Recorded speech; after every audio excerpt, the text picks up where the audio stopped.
আমি রয়েছি ইন্ডিয়ার মধ্যে, আর পাথরটা পার হয়ে গেলেই বাংলাদেশ।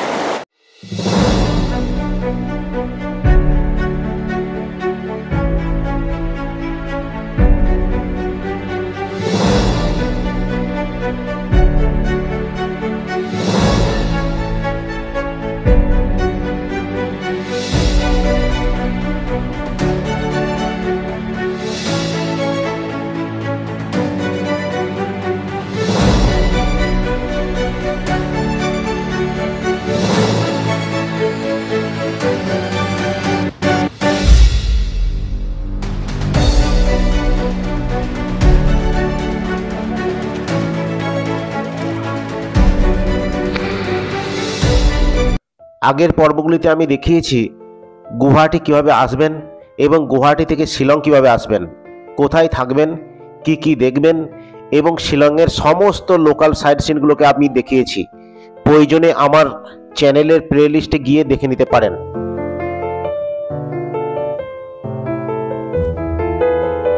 আজ আমরা এই শিলং থেকে ডাউকি যাব। ভিডিওটি শুরু থেকে শেষ পর্যন্ত থাকুন, আর ভালো লাগলে আমার চ্যানেলটিকে সাবস্ক্রাইব করুন। প্রায় ডাউকিতে এসে পৌঁছেছি, 3 কিলোমিটার দূরত্ব। আর তো মাঝে মাঝে কিন্তু বিভিন্ন এজেন্টরা, দালালরা এখানে এসে গাড়িকে দাঁড় করছে এবং তারা বলছে যে জল পরিষ্কার, বোটিং করুন, কোনো অসুবিধা নাই। বোটিং করার জন্য আমাদেরকে রিকোয়েস্ট করছে। তা আপনারা এখানে এলে কখনোই কিন্তু ওদিকে ধরবেন না, ওই দালালের খপ্পরে পড়বেন না। আপনারা সোজা চলে যাবেন, একদম নিচে নেমে যাবেন। নিচে নেমে সেখানে যে গভর্নমেন্টের রেট আছে যে 800 টাকায় ইঞ্জন সেখানে যেতে পারবেন। তো সেই সমস্ত বোটিংই করবেন, কখনোই এদের খপ্পরে পড়বেন না। ভালো দেখতেও পাবেন না, অথচ বেশি টাকা নেবেন। এই যে সামনে যে লোকগুলো দেখতে পাচ্ছেন, এরা সবাই কিন্তু গাড়ি দাঁড় করাচ্ছে, বলছে সামনে রাস্তা ব্লক আছে, আপনারা করতে পারবেন না, এখানে আমাদের বোটিং করুন। বোটিংয়ের জন্য বারবার রিকোয়েস্ট করছি। তো এদের খপ্পরে পড়লে কিন্তু আপনার টাকাও যাবে, ভালো করে দেখতেও পাবেন না। শিলং থেকে ডাউকির দূরত্ব প্রায় 100 কিলোমিটার, সময় লাগে প্রায় 3 ঘন্টার মতো। পাহাড়ের অপরূপ সৌন্দর্য দেখতে দেখতে আমরা পৌঁছে গেলাম সেই বিখ্যাত ডাউকি নদীতে অবস্থিত ঝুলন্ত ব্রিজে। যে ব্রিজটি হলো ভারত এবং বাংলাদেশের সঙ্গে বাণিজ্য সাধনের গুরুত্বপূর্ণ একটি ব্রিজ।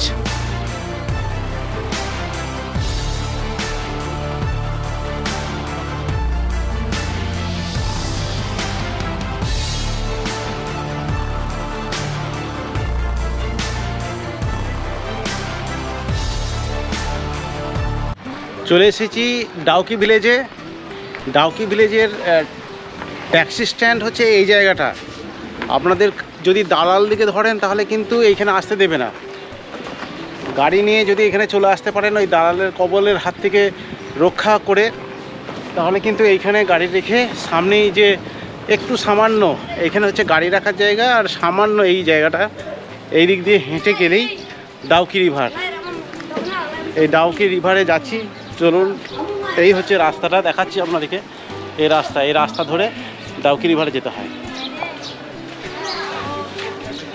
আর যে এজেন্ট বা দালালরা আছে তাদের কাছে যদি আপনি বোটিং করেন তাহলে কিন্তু ডাউকি রিভারের ওই দিক দিয়ে একটা ঢালু জায়গা আছে, সেই দিক দিয়ে নামাবে। সেখানে উঠতেও কষ্ট এবং নামতেও কষ্ট। এখানে দেখতে পাচ্ছেন এখানকার আদিবাসীরা, তারা সুপারি গাছ থেকে সুপারি সংগ্রহ করে তারা বিভিন্ন প্রসেসিং করবে। এখানে প্রচুর পরিমাণে সুপারি গাছের সারি সারি। রাজ্যের নাম মেঘালয়, আর স্বপ্নের ছোট্ট শহরটির নাম ডাউকি। রাজ্য আর তার রাজ্যের নগর যেন রূপকথার মায়া রাজ্য। ডাউকিতে গেলে প্রথম দর্শনেই এমন মনে হতেই পারে, কারণ রাস্তার ধারে প্লাস্টিক, কাগজ, আবর্জনা কিছুই নেই সেখানে।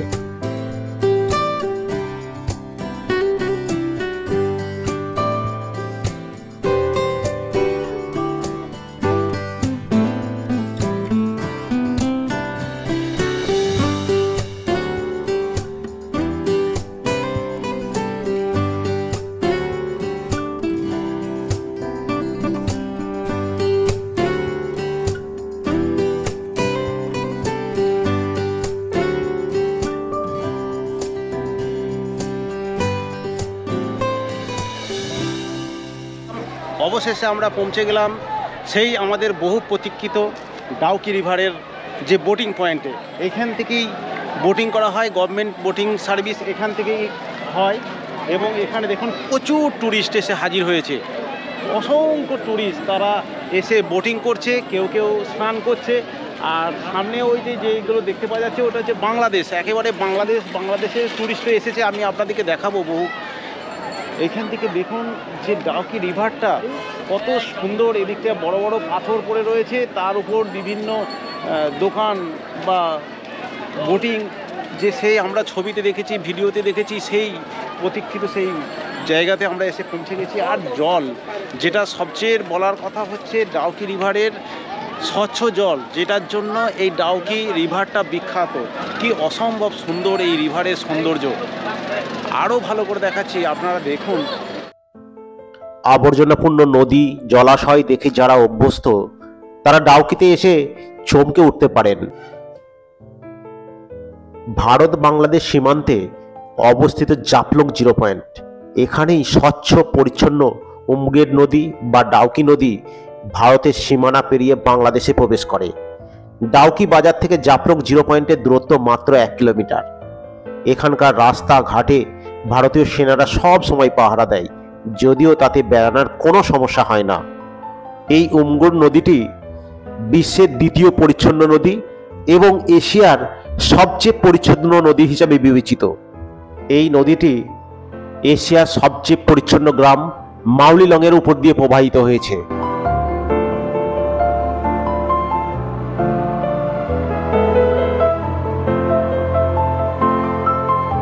ডাউকির যে গভর্নমেন্ট বোটিং সার্ভিস আছে, সেই ডাউকির গভর্নমেন্ট বোটিং সার্ভিসের টিকিট কাউন্টারে আমরা চলে এসেছি। এই টিকিট কাউন্টারে রেট চার্ট দেওয়া রয়েছে, দেখুন যে বোটিং রেট হচ্ছে 800 for 3 people, 45 minutes time. 45 minutes টাইমে ওনারা এইখানে বোটিং করিয়ে আবার ঘুরিয়ে এনে এইখানেই দিয়ে দেবেন।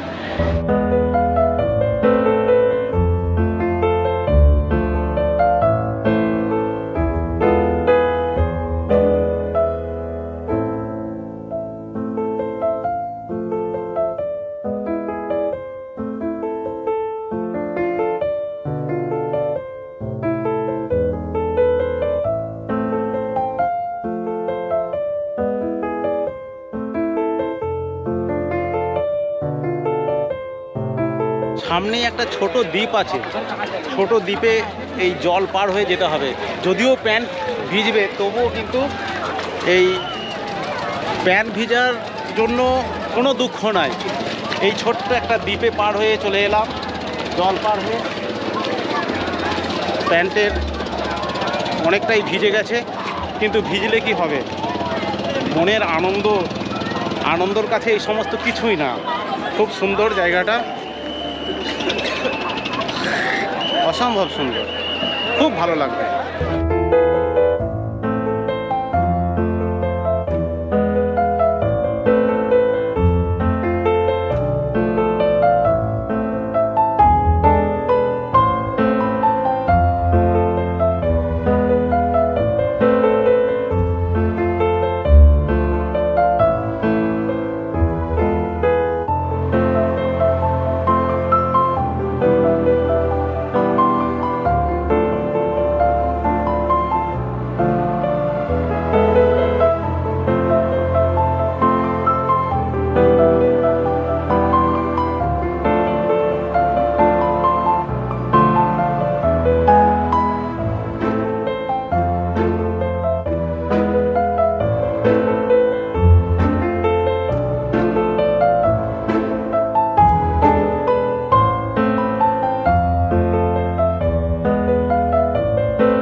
বোটে চেপে পড়লাম, বোটে চেপে এই যে বোটিং করছি। এখানে সবচেয়ে সুন্দর এই স্বচ্ছ জল, অসম্ভব সুন্দর, অসম্ভব স্বচ্ছ জল, এটার জন্যই এইখানে বিখ্যাত। দারুণ দারুণ।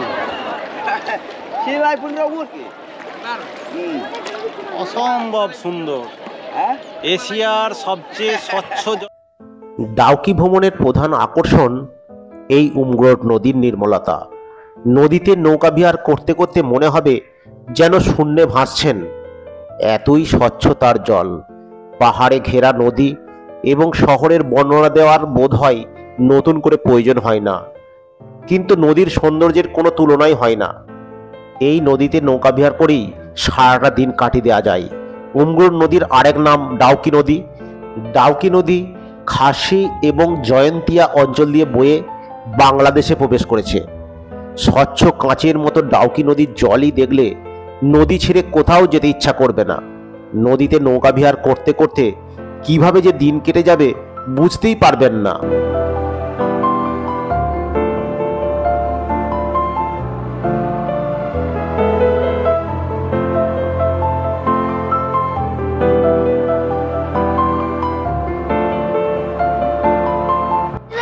আমরা রিভারের যে ব্রিজ পার হলাম, যে ডাউকি রিভার ব্রিজ পার হলাম, তারই নিচের দিক দিয়ে আমরা যাব। এই যে সামনে ব্রিজের কাছেই প্রায় চলে এসেছি। অসম্ভব সুন্দর জল, আর এই রকম বড় বড় পাহাড়, দুই ধারে বড় খাড়া পাহাড়, আর ডাউকি রিভারে এইরকম বোটিং করা অসম্ভব সুন্দর, অসম্ভব। আরে স্যার,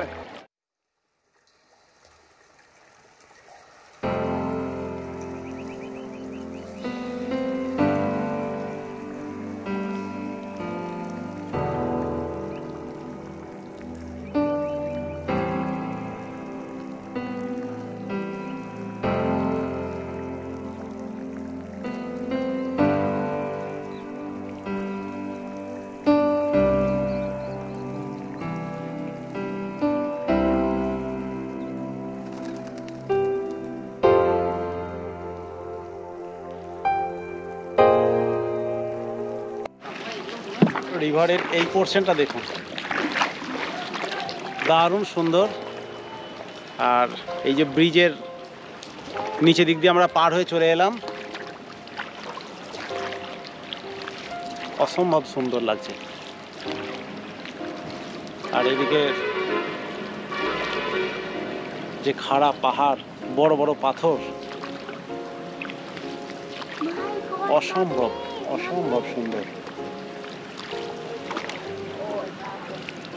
মানে কোনো ভাষা দিয়ে বর্ণনা করা যাবে না, এতটাই সুন্দর এই রিভারের জল এবং এই রকম নেচার, অসম্ভব সুন্দর।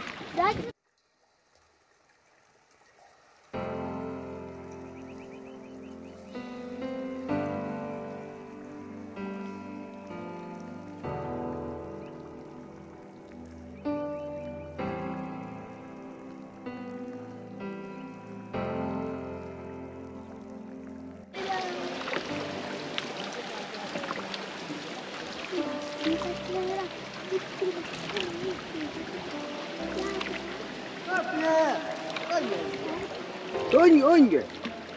Una naranja abajo. No.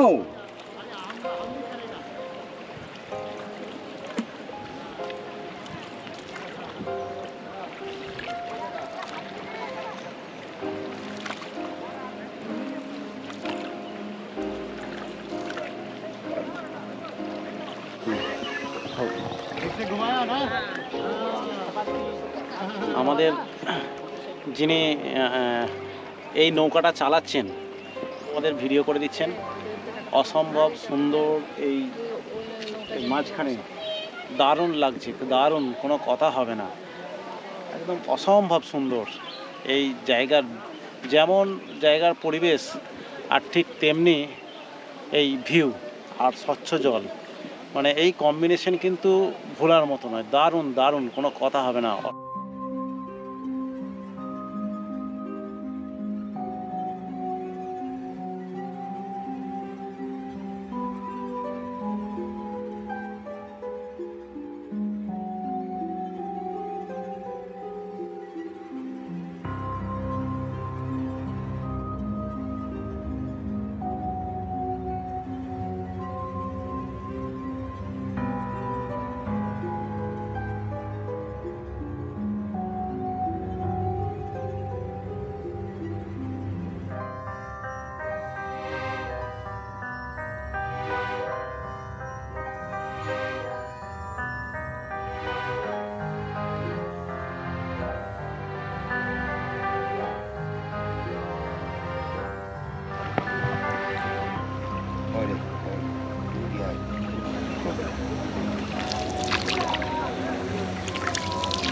জলটা কত পরিষ্কার দেখুন, এতটাই স্বচ্ছ, ভেতরের পাথরগুলো কিন্তু দারুণভাবে পরিষ্কারভাবে বোঝা যাচ্ছে।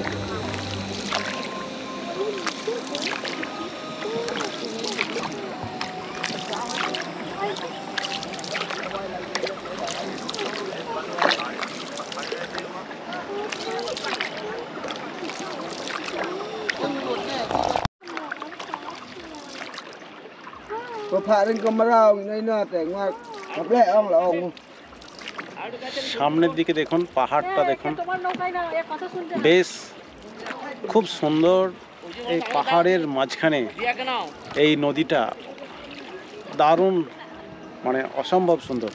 আর এখানে কিন্তু মাছ কিন্তু দেখা যাচ্ছে, বেশ কিছু মাছ দেখা যাচ্ছে, এখানে নিচে থেকে মাছ দেখা যাচ্ছে।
এই সামনে যে খরস্রোতা নদীর অংশটা দেখতে পাচ্ছেন, ওখান পর্যন্তই হচ্ছে নৌকাটা যায়, তারপরে কিন্তু আর যায় না। এইখানের পর থেকে এই নৌকাটা ঘুরিয়ে নিয়ে আবার তারা ফিরে যায়। এখানে ছবি টবি তুলে দেখুন, এইখানটা আমি দেখাচ্ছি। আর এদিকটা দেখাচ্ছি, খরস্রোতা নদীটার অংশটা বেশ সুন্দর লাগছে।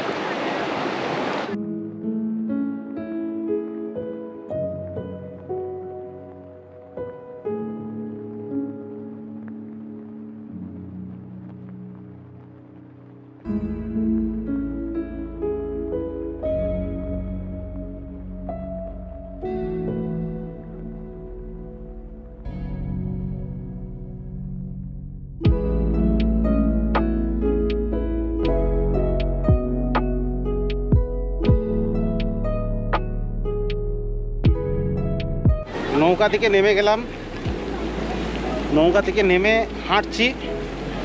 এই ধরনের বড় বড় পাথরের উপর দিয়ে হেঁটে আমরা যাব একবারে যেখান থেকে নদীর জলটা খরস্রোতা থেকে যে সমতলের উপর পড়ছে সেই জায়গাতে আমরা যাব।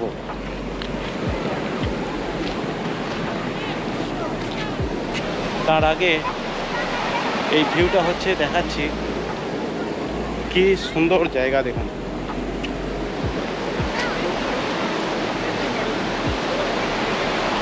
অসাধারণ, কোনো কথা হবে না, অসাধারণ অসাধারণ।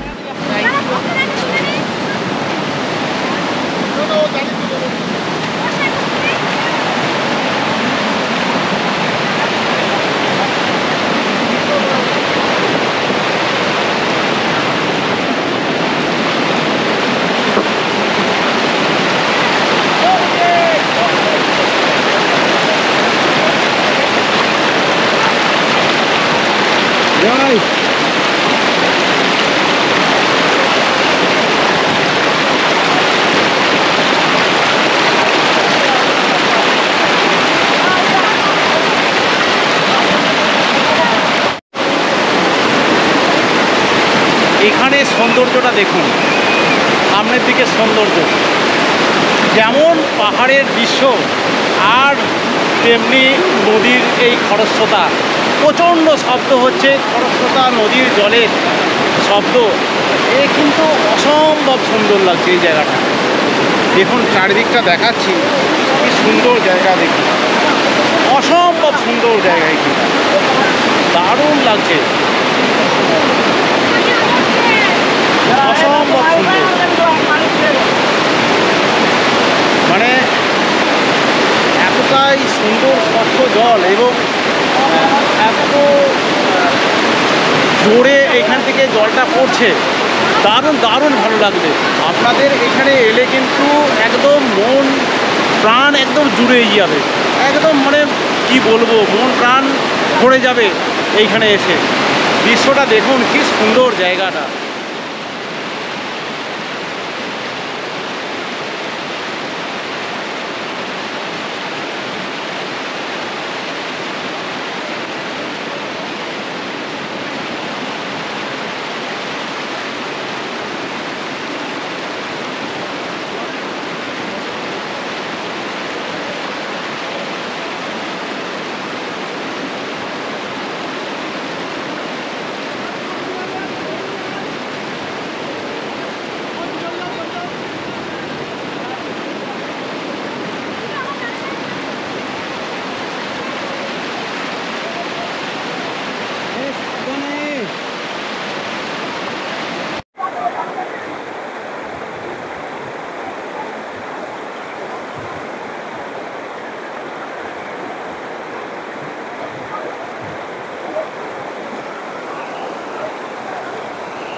হ্যাঁ যাই।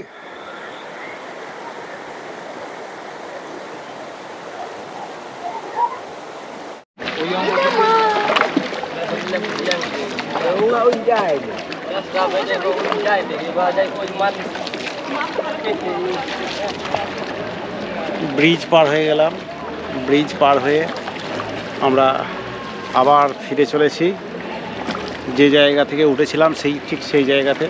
এখানে বহুজনকে আমরা দেখতে পাচ্ছি, এইখানটায় দেখা যাচ্ছে অনেকজন কিন্তু মাছ ধরছে, ছিপে মাছ ধরছে। কী মাছ পাওয়া যাচ্ছে জানি না, তবে জলটা এতটাই পরিষ্কার স্বচ্ছ এইখানে দেখতে পাচ্ছি না, কিন্তু ওখানে অনেক জায়গায় আমরা দেখতে পেলাম যে মাছ, ছোট ছোট মাছ কিন্তু অজস্র আছে।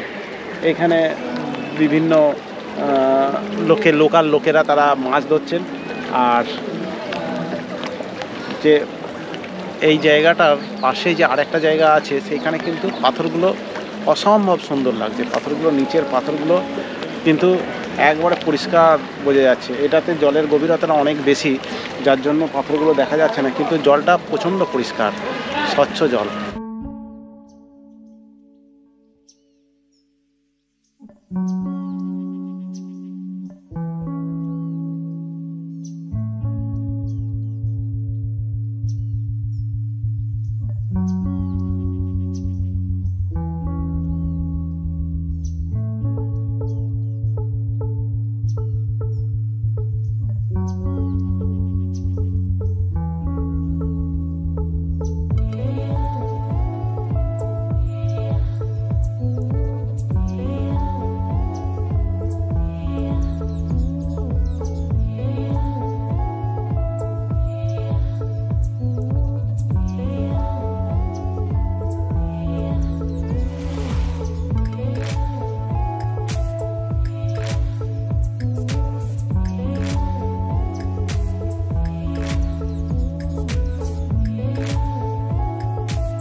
যা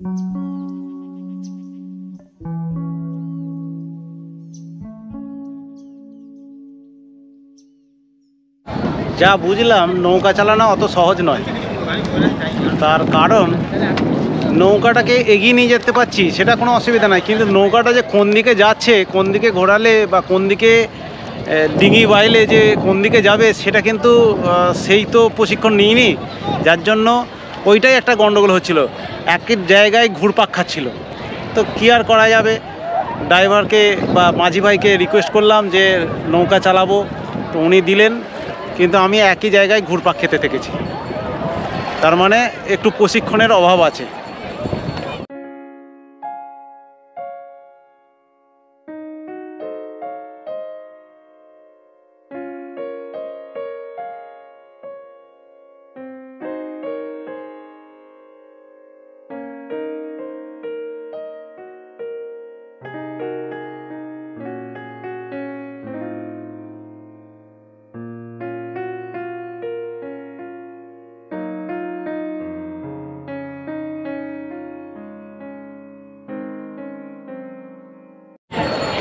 আবার স্টার্টিং পয়েন্টে ফিরে চলে এলাম। তার মানে আমাদের যে বোট রাইডিং, সে বোট রাইডিং শেষ করে আমরা এবারে নেমে যাব। এই হচ্ছে আমাদের স্টার্টিং পয়েন্ট।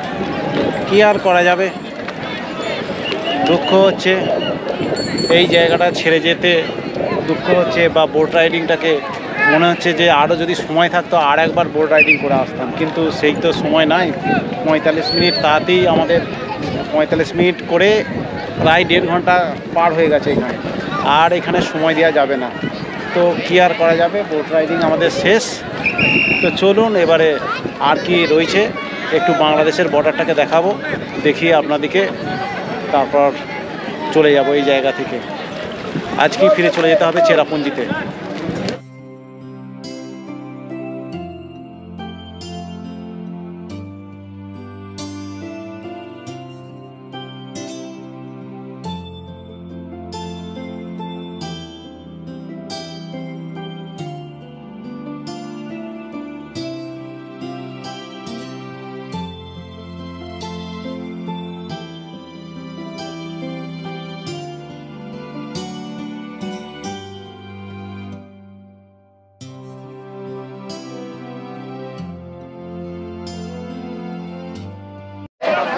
বাংলাদেশের বর্ডার লাইনে চলে এসেছি।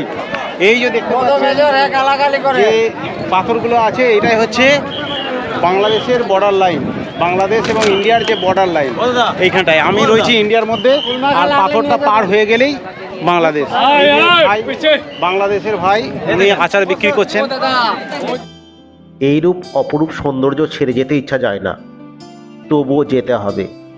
ভরাক্রান্ত মন নিয়ে আমরা এগিয়ে চললাম এশিয়ার সবচেয়ে ক্লিনেস্ট ভিলেজ মাউলিলংয়ের উদ্দেশ্যে। এশিয়ার সবচেয়ে ক্লিনেস্ট ভিলেজ এই মাউলিলংয়ের ভিডিও দেখতে হলে দেখতে হবে আগামী পর্বে। আজ এ পর্যন্তই। যদি আপনাদের এই ভিডিওটি সামান্য ভালো লেগে থাকে, আমার চ্যানেলটিকে সাবস্ক্রাইব করার অনুরোধ রইল। আর যারা ইতিমধ্যে আমার চ্যানেলটিকে সাবস্ক্রাইব করেছেন তাদের সকলকে অসংখ্য ধন্যবাদ জানাই। ভিডিওটি শেষ পর্যন্ত দেখার জন্য অসংখ্য ধন্যবাদ।